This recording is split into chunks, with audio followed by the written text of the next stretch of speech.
हनुमान जी को प्रणाम। महान त्यागी बाबा जमदेव जी को प्रणाम। परमात्मा एक। भगवान बाबा हनुमान जी को प्रणाम। महान त्यागी बाबा जमदेव जी को प्रणाम। परमात्मा एक। परम पूज्य परमात्मा एक। सेवक मंडल बालाघाट परिसर कोसमी में बाबा के सेवक माननीय मुख्य कार्यकर्ता जनेन्द्र जी प्राणी जी के निवास स्थान पे एक भगवान की मासिक चर्चा बैठक जारी है। इस चर्चा बैठक में स्वयं भगवान बाबा हनुमान जी उपस्थित है, आपको मेरा प्रणाम। उसी तरह हमारे सदगुरु मानते हैं कि बाबा जमदेव जी उपस्थित है, आपको मेरा प्रणाम। उधर आज की चर्चा बैठक के अध्यक्ष उपाध्यक्ष संचालक महोदय जी उपस्थित है, आपको मेरा प्रणाम। उधर हमारे मुख्य कार्यकर्ता माननीय जनेन्द्र जी प्राणी उपस्थित है, आपको मेरा प्रणाम। उसी तरह बाबा के सेवक जिम्मेदार सेवक गंगा प्रसाद नकपुरी जी उपस्थित है, आपको मेरा प्रणाम। एवं बाबा के समस्त शिक्षकों को मेरा नमस्कार। भगवान बाबा हनुमान जी को प्रणाम। महंता जी बाबा जमदेव जी को प्रणाम। परमात्मा एक। आज की चर्चा बैठक के संचालक महोदय जी ने मुझे मार्ग की शिक्षक वर्ग में अपने विचार रखने कहे हैं, जो अपने शब्दों रखने जा रहा हूँ। भगवान बाबा हनुमान जी मुझे सद्बुद्धि प्रदान करे, ऐसी मैं आपसे आग्रह की विनती करता हूँ। धन्यवाद महंता जी बाबा जमदेव जी, जिन्होंने बहुत परिश्रम करके एक भगवान की प्राप्ति कर हम जैसे दुखी कष्टी मानव के दुख दूर किए। और हमारी जो चर्चा बैठक में पूछे जाने वाले प्रश्न होते हैं वो 4 प्रश्नों में ही पूरी चर्चा बैठक सिमट जाती है। एक सुबह की विनती, दूसरा शाम की प्रार्थना, अब जो सेवक मार्ग में जुड़ा है तो अनुभव विचार और मार्ग में आने का कारण, ये तीसरा, और चौथा बाबा जमदेव जी की जीवन गाथा। ये 4 प्रश्न हैं जिसमें पूरी चर्चा बैठक सिमट जाती है और इसी में से आपको प्रश्न पूछा जाता है। लेकिन बहुत हम पिछड़े हुए हैं क्योंकि हमें बहुत कुछ नहीं आता। कोई दिक्कत नहीं है, सीखने वाली चीज है, सीखेंगे आराम से।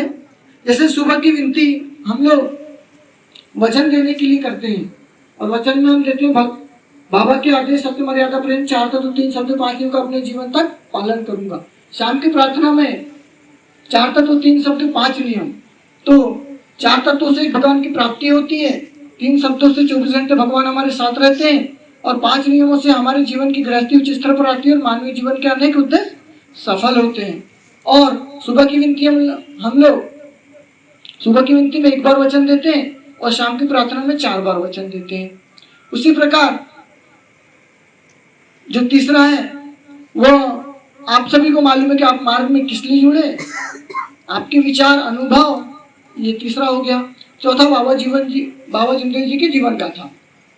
तो बाबा जमदेव जी का जन्म 3 अप्रैल 1921 को हुआ। बाबा ने 4वीं तक शिक्षा हासिल की थी। बाबा को बचपन में पहलवानी का शौक था और बाबा का बचपन का नाम जुम्मन था। बाबा जैसे जैसे बड़े होते गए उन्होंने एक सुनार की दुकान में काम किया, जिसका बाबा को 30 रुपए प्रति मासिक वेतन मिलता था। और बाबा जमदेव जी की 1938 में शादी हुई जब बाबा 17 साल के थे। 1945 में बाबा के निवास स्थान पे एक सन्यासी आया जिसका नाम था आत्माराम, और उन्होंने एक मंत्र दिया बाबा हनुमान जी, और वो मंत्र को लेके बाबा जमदेव जी ने 1945 से लेके 25 अगस्त 1948 तक 1948 में हासिल की और हम सेवक सेविकाओं को दे दिया। 25 फरवरी 1949 में बाबा ने एक भगवान की मानव धर्म की स्थापना की और 25 अगस्त 1948 में बाबा ने एक भगवान की प्राप्ति की और बाबा ने सेवक मंडल का निर्माण किया जिसमें सहकार्यकर्ता, कार्यकर्ता, जिम्मेदार सेवक बनाए गए।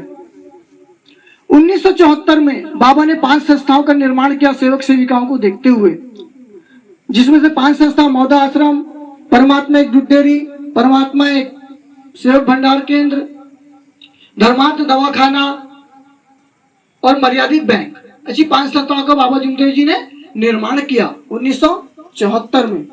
1984 को सभी सेवक सेविकाओं ने बाबा जमदेव जी को महान त्यागी बाबा जमदेव जी की उपाधि दी। 1986 में बाबा ने मौदा आश्रम का निर्माण किया। 1991 में वाराणसी आई, भगवान में विलीन हुई और उसी साल बाबा जमदेव जी ने पहला भविष्य सेवक सम्मेलन वर्धमान नगर से किया था। 1992 में ये शब्द आए कि इस मार्ग का सेवक कभी दुखी कष्टी और गोर गरीब नहीं रह सकता। 3 अक्टूबर 1996 में बाबा भगवान में विलीन हो गए। 13 सितंबर 2013 में 2013 में बाबा जमदेव जी नाम की टिकट जारी की गई और 29 फरवरी 2020 को बालाघाट का पहला भव्य सेवा सम्मेलन हुआ। तो ये जितनी भी जानकारियां हैं ये चर्चा बैठक में पूछी जाने वाली है और ज्यादा नहीं है, थोड़ी बहुत है। तो हम जो सीखते हैं वो केवल हम अपने लिए सीखे, दूसरे के लिए ना सीखे, क्योंकि हमको इस मार्ग में हम जो जुड़े हैं तो अपने गृहस्थी को जिस स्तर पर लाने के लिए जुड़े हैं, है कि नहीं? कोई 2 साल का है, कोई 5 साल का है, लेकिन देखो तत्व शब्द नियम का ज्ञान नहीं है। तो हमको ज्ञान अपने लिए हासिल करना है, क्योंकि हमको भगवान की जरूरत है, भगवान को हमारी जरूरत नहीं है। हमको अपनी गृहस्थी के स्तर पर लेके जाना है। हम जिस उद्देश्य को लेकर इस मार्ग में जुड़े हैं उस उद्देश्य की पूर्ति करना है। इच्छा अनुसार भोजन चाहिए, कहाँ से आएगा? जब हमको कुछ मालूम ही नहीं रहेगा तो कैसे आएगा? तो तत्व शब्द नियम ये सब हमको सीखना पड़ेगा। चर्चा बैठक में आते ही कोई एक प्रश्न लेके जाइए, बस हर चर्चा बैठक में एक प्रश्न लेके जाइए तो ज्यादा ज्यादा 3 महीना 4 महीने में आप पूरा सीख जाओगे, है कि नहीं? क्योंकि ये जो हम आपको बता रहे हैं आपसे सीखे हैं, कोई हम बाहर से पढ़ के थोड़ी ना आए, आपसे ही सीखे, तो आपको भी सीखना चाहिए। ये सेवक लोग आपको कब तक सिखाएंगे? आप इतने मजबूत बने कि हमको आपसे सीखने की जरूरत पड़े। इतना ही कहकर मैं अपने शब्दों को विराम देता हूँ। सभी से नमस्कार।